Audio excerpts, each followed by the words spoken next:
नमस्कार। सरस्वती शिक्षा समिति पाली ऑनलाइन फिजिक्स क्लास में आप सभी भैया बहनों का हार्दिक स्वागत और अभिनंदन। हम अपनी फिजिक्स की क्लास में अध्याय 3 विद्युत विभव का अध्ययन कर रहे थे। हमने इस चैप्टर के अंतर्गत विद्युत विभव के बारे में, विभवांतर के बारे में, विद्युत द्विध्रुव के कारण विद्युत विभव को ज्ञात करना, ये सब कुछ हमने पढ़ा था। और फिर उसके बाद में हमने एक चालक गोले के कारण, एक अचालक गोले के कारण उसकी विभिन्न स्थितियों पर, जैसे गोले की सतह के बाहर, गोले की सतह के ऊपर, गोले की सतह के अंदर, विभिन्न स्थितियों पर हमने विद्युत विभव की गणना की थी।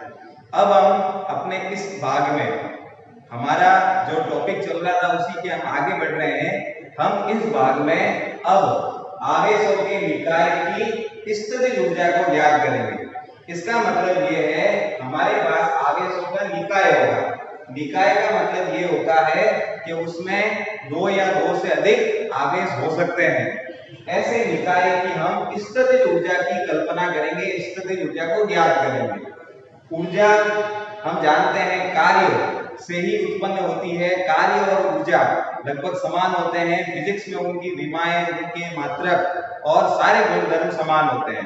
तो हम ये भी कह सकते हैं कि हम आवेशों के निकाय के अंतर्गत किए गए कार्य की गणना करेंगे और वही कार्य जो होगा वो स्थितिज ऊर्जा के रूप में यहाँ पर जाना जाएगा। तो हम इस पाठ में विद्युत विभव की परिभाषा के अंतर्गत ये समझ चुके हैं कि जब कोई आवेश होता है, उस आवेश का अपना एक क्षेत्र होता है। इस क्षेत्र को हमने पहले चैप्टर में विद्युत क्षेत्र के नाम से जाना। कोई भी आवेश होता है, जैसे ये धनावेश है, तो धनावेश के चारों ओर का ये जो क्षेत्र होगा, इसी क्षेत्र को हम विद्युत क्षेत्र के नाम से जानते हैं। हम विद्युत विभव की परिभाषा में क्या समझते हैं कि अनंत से किसी आवेश को विद्युत क्षेत्र में जब लाया जाता है, अनंत से किसी आवेश को जब विद्युत क्षेत्र में लाया जाता है तो हमें यहाँ पर कार्य करना पड़ता है और यही कार्य ऋणात्मक रूप से विद्युत विभव कहलाता है। यही कार्य जो हम कर रहे हैं ये ऋणात्मक रूप से होगा और इसको हम विद्युत विभव के नाम से जानेंगे। ये विद्युत विभव की परिभाषा है जो हम पाठ में सबसे पहले जब ये हेडिंग शुरू करते हैं उसी समय पढ़ते हैं। हमें ऐसा क्यों करना पड़ा? क्योंकि ये जो आवेश है ये धनावेश है और ये जो उसका क्षेत्र है ये भी धनावेश का क्षेत्र है। हम किसको लेकर आ रहे हैं? धनावेश को।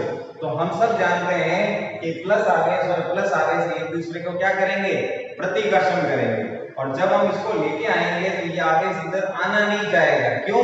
क्योंकि इन दोनों में प्रतिकर्षण होगा तो बीच में बल लगेगा। पूर्व पाठ में, पहले पाठ में बताया था वो कूलॉम बल होगा। तो हम इसको जब लेके आएंगे तो आना नहीं चाहेगा, लेकिन हम इसे तो भी बल लगा के लेके आ रहे हैं। तो हम जब यहाँ लेके आएंगे विद्युत क्षेत्र में तो हमें कार्य करना पड़ जाएगा और जब हमें ये कार्य करना पड़ेगा तो यही कार्य जो होगा वो विद्युत विभव के नाम से जाना जाएगा। ये हमने इस पाठ में सबसे पहले ही पढ़ लिया था, विद्युत विभव की परिभाषा। फिर उसके बाद में हमने विद्युत विभवांतर की परिभाषा पढ़ी थी। विभवांतर की परिभाषा क्या कहती है? मान लीजिए हम इस आवेश को यहाँ लाके ठहराते हैं, ये बिंदु है ए। फिर हम क्या करते हैं, मान लीजिए कोई दूसरा आवेश है, हम उसको अन्य स्थान पे ले जाकर ठहराते हैं, माना कि बी पे ठहराया। तो हमने यहाँ पे तो ए पे ठहराया और यहाँ पे हमने बी पे ठहराया। इसका मतलब क्या हुआ? इस बिंदु पर कार्य अलग होगा और इस बिंदु पे कार्य अलग होगा। इसका मतलब विद्युत क्षेत्र में ये दो बिंदु है और इन दोनों बिंदुओं पर जो कार्य है वो अलग अलग है। तो इसका मतलब इनके ऊपर विभव का मान भी अलग अलग होगा और जब विभव का मान अलग अलग होगा तो हम इन दोनों बिंदुओं के बीच में जो विभव के मानों का अंतर है उनको हम ज्ञात करेंगे और वही अंतर विद्युत विभवांतर कहलाएगा। इसीलिए परिभाषा क्या कहती है विद्युत विभवांतर की? कि विद्युत क्षेत्र में कि दो बिंदुओं के बीच विद्युत विभव के मानों के अंतर को विद्युत विभवांतर के नाम से हम जानते हैं। ये इस पाठ की स्टडी है और ये हमने पहले पढ़ ली है। इन्हीं परिभाषाओं से ये सब हेडिंग आगे से आगे बढ़ती है। तो हमारे आज की जो हेडिंग है वो है आवेशों के निकाय की स्थितिज ऊर्जा। ऊर्जा, ऊर्जा मीन कार्य।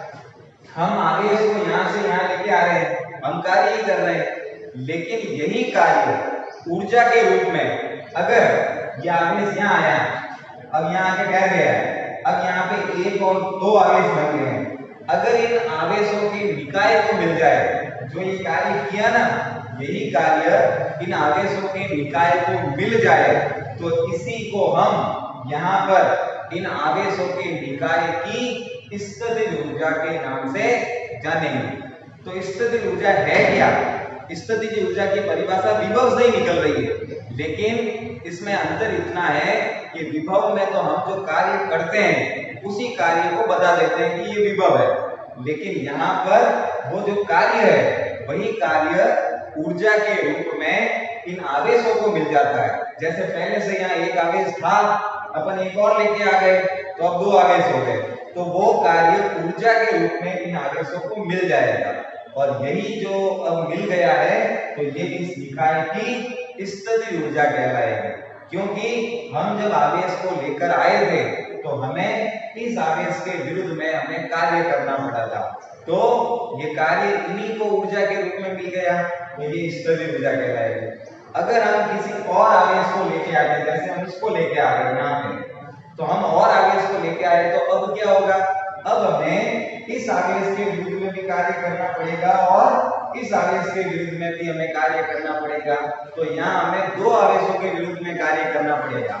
तो अब ये तीन आवेश हो गए हैं यहाँ पे, 1, 2 और 3। इसका मतलब इस आवेशों के निकाय में 3 आवेश है, तो यहाँ पर जो कुल कार्य होगा वो इनकी स्थितिज ऊर्जा कहलाएगी।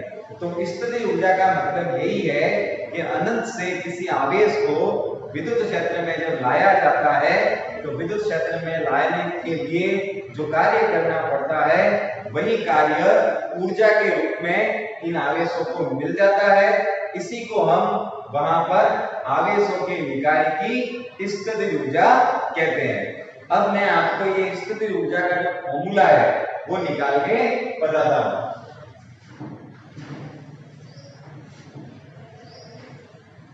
जैसे मान लीजिए ये एक धनावेश है, ठीक है, इसके चारों ओर ये उसका विद्युत क्षेत्र है। हम क्या कर रहे हैं, किसी अन्य आवेश को, ये धनावेश है, हम इसको Q मान लेते हैं, हम किसी अन्य आवेश को अनंत से विद्युत क्षेत्र में लाकर यहां रख देते हैं, इससे r दूरी पर हम इसे यहां लाके स्थापित कर देते हैं। इन दोनों के बीच में दूरी r है। तो सबसे पहले तो आपको ये पता होगा कि यहाँ पर ये धनावेश है और ये r दूरी पर इसके कारण कोई न कोई विभव होगा, ठीक है, इसके कारण कोई न कोई विभव होगा। हम इसको भले Q1 मान लें और इसको हम लेके आए हैं, इसको हम Q2 मान लें। तो Q1 का तो अपना विद्युत क्षेत्र था, उससे r दूरी पर विभव कितना होगा ये हमको पहले से पता है। कितना विभव होता है तो हम लिखेंगे Q1 आवेश के कारण, Q1 आवेश के कारण r दूरी पर विभव कितना होता है, V बराबर हो जाएगा K Q1 बटे R। इसको हम समीकरण नंबर 1 दे देंगे। ये r दूरी पर विद्युत विभव का मान होता है। अब हमने यहाँ पे आवेश लाके रख दिया, तो अब ये दो आवेश बन गए और वहां से यहाँ तक लेके आए, तो इसके विरुद्ध में कार्य किया और वही कार्य ऊर्जा के रूप में इनको मिल रहा है, वही इनकी स्थितिज ऊर्जा हो जाएगी। तो हम वहां से यहाँ लेके आए, तो अब इसके विरुद्ध में कार्य किया, इसके विरुद्ध में कार्य तो विभव होता है, आवेश कौन सा है Q2, तो इनकी स्थितिज ऊर्जा क्या होगी, उसका सूत्र हो जाएगा। तो स्थितिज ऊर्जा लिखेंगे हम, स्थितिज ऊर्जा बराबर पहले आवेश के कारण विभव, पहले आवेश के कारण विभव इनटू दूसरा आवेश। ये स्थितिज ऊर्जा निकालने का फॉर्मूला हो जाएगा। तो पहले आवेश के कारण विभव कितना है के Q1 बटे R। तो यहाँ स्थितिज ऊर्जा में लिखते हैं के Q1 बटे R और दूसरा आवेश क्या है Q2। तो इनके गुणे में आ जाएगा Q2। तो इसको सॉल्व करेंगे तो क्या हो जाएगा U बराबर के Q1 Q2 बटे R। ये स्थितिज ऊर्जा का फॉर्मूला हो जाएगा। किनके लिए दो आवेशों के लिए। एक आवेश पहले से था और अपन विद्युत उसके विद्युत क्षेत्र में दूसरा आवेश लेकर आ गए। तो ये जो है दो आवेशों की निकाय की स्थितिज ऊर्जा का फॉर्मूला हो गया। क्या फॉर्मूला हो गया के Q1 Q2 बटे R। ये तो पहला आवेश और इसको हम लेकर आए तो ये इन दोनों की स्थितिज ऊर्जा हो गई। अगर अपन मान लीजिए अब तीसरे को भी लेके आ जाते हैं तो तीसरे को भी लेके आओगे तो वहां पर इन दोनों के विरुद्ध में कार्य करना पड़ेगा। तो वहां पे पद जो है इस समीकरण में बढ़ जाएंगे।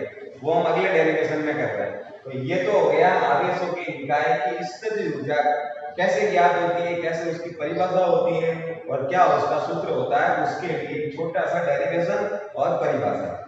अब हम आगे इसी पर आधारित अगली हेडिंग कर रहे हैं। उसका नाम है दो या दो से अधिक आवेशों के निकाय की स्थितिज ऊर्जा। उसमें क्या होगा आवेश जो होंगे वो दो से अधिक होंगे, उनकी स्थितिज ऊर्जा क्या होती है वो हम ज्ञात करेंगे।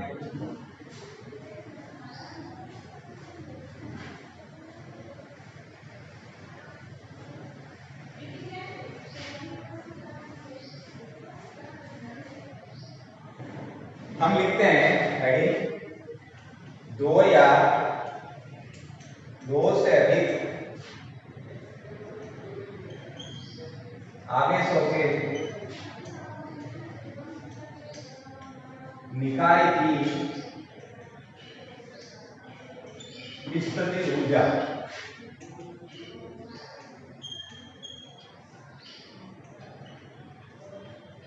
हमें यहाँ पर दो या दो से अधिक आवेशों का निकाय बनाना है, ये बनाना है और हम फिर उस निकाय की स्थितिज ऊर्जा को ज्ञात करेंगे। तो हम एक निकाय बनाते हैं। मान लीजिए यहाँ पर कोई जगह है। अभी आपको यहाँ पे कोई आवेश नजर आ रहा है क्या? नहीं है। यहाँ पे अभी कोई आवेश नहीं। हम क्या करते हैं सबसे पहले यहां पर एक आवेश स्थापित करते हैं। क्या करते हैं यहां पर एक आवेश स्थापित करते हैं। वो आवेश जो होगा वो माना है Q1। पहले यहां पे कोई आवेश नहीं था और हमने क्या किया यहां पर एक आवेश स्थापित किया। तो आप बताइए यहां पर हमने जब आवेश स्थापित किया तो हमें कोई कार्य करना पड़ेगा क्या? नहीं करना पड़ेगा। क्यों? क्योंकि यहाँ पर पहले से कोई आवेश है ही नहीं। तो हमें किसके विरुद्ध में कार्य करना पड़ेगा? किसी के विरुद्ध में कार्य नहीं करना पड़ेगा। तो इसका मतलब जब ये पहला आवेश स्थापित करते हैं तो हमें किसी के विरुद्ध में कार्य नहीं करना पड़ता है।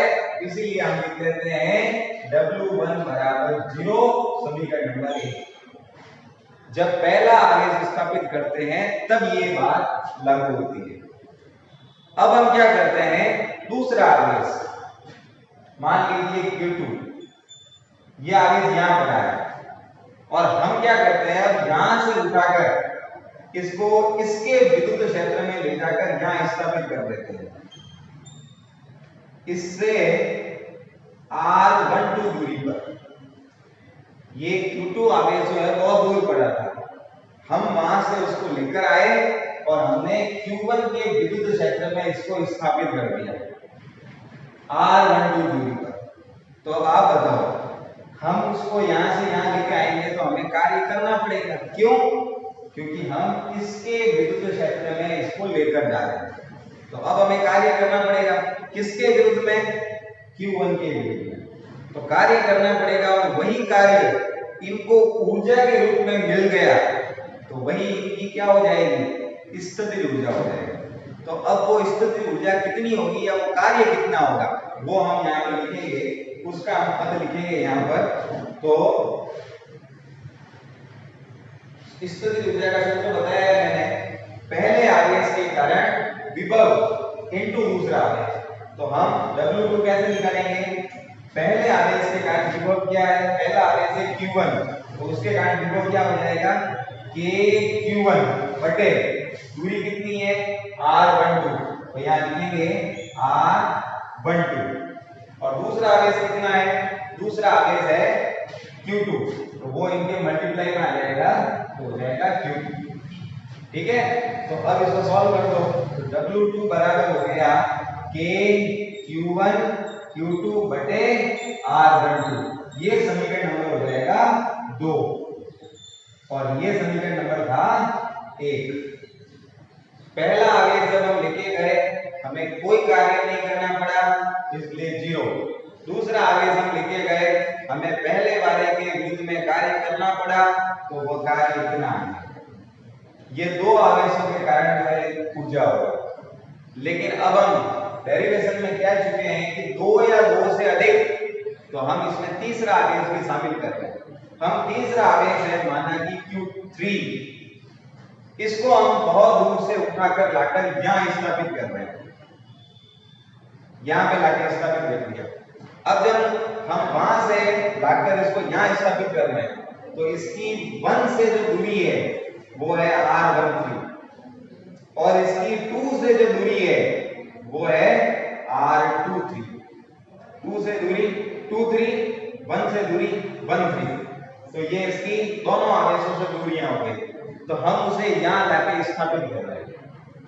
तो जब हम यहां लाके स्थापित करेंगे तो अब क्या होगा, अब हमें इन दोनों जो पहले वाले आवेश थे उनके विरुद्ध में कार्य करना पड़ेगा, और जब हम उनके विरुद्ध में कार्य करेंगे तो वही कार्य यहाँ पर अब इन तीनों आवेशों के निकाय की क्या हो जाएगी, स्थितिज ऊर्जा हो जाएगी। तो अब ये कैसे ज्ञात करेंगे, तो इसके लिए हम लिखते हैं W3।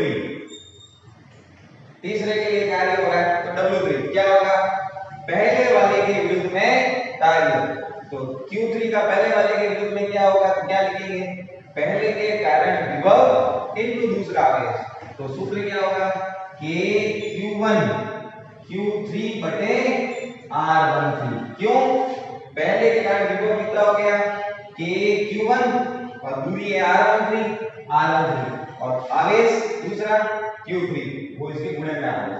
तो ये जो हो गया इन दोनों के बीच का कार्य हो गया, लेकिन अभी इसके बीच का भी निकलेगा, तो वो जो निकलेगा वो इसके प्लस में आ जाएगा। तो इसके विरुद्ध में अब कितना कार्य होगा, लिखेंगे KQ2, क्योंकि आवेश Q2 है, दूरी 23, तो बटे में R23 और ये वाला आवेश Q3, तो यहाँ आ जाएगा Q3।